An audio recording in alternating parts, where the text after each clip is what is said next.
China on Wednesday rejected growing international calls for the release of 5 women's rights activists and accused critics of violating the country's judicial sovereignty by appealing for the women's freedom. Chinese Foreign Ministry spokeswoman Hua Chunying defended China's legal system but said she had no specific details about the women's cases. No one has the right to ask China to release relevant persons, so we hope that relevant people will stop interfering in China's judicial sovereignty in such a manner, Hua told reporters at a regularly scheduled news briefing. The 5 have been held in a Beijing detention center for almost 3 weeks, accused of creating a disturbance by planning to display posters raising awareness of sexual harassment to mark International Women's Day on March 8. Beijing police on Wednesday said they had no information about the cases. If convicted, Wei Tingting, Li Tingting, Wang Man, Zheng Churan and Wu Rongrong could be sentenced to up to 3 years in prison. 5 others detained at the same time have since been released.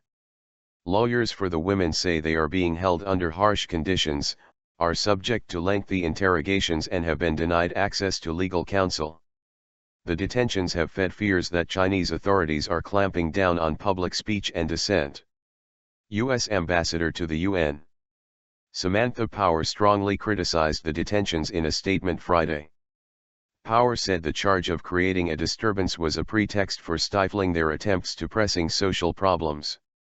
If China is committed to advancing the rights of women, then it should be working to address the issues raised by the women's rights activists, not silencing them, Power said. The European Union has also called for their release, saying their right to demonstrate peacefully, a right not generally acknowledged in China, had been violated.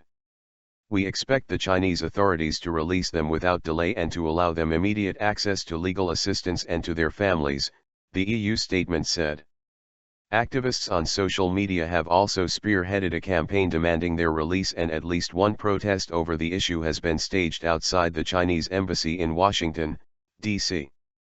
China's restrictions on free speech and assembly and allegations of gender discrimination have also been highlighted by rights groups opposed to Beijing's bid to hold the 2022 Winter Olympic Games.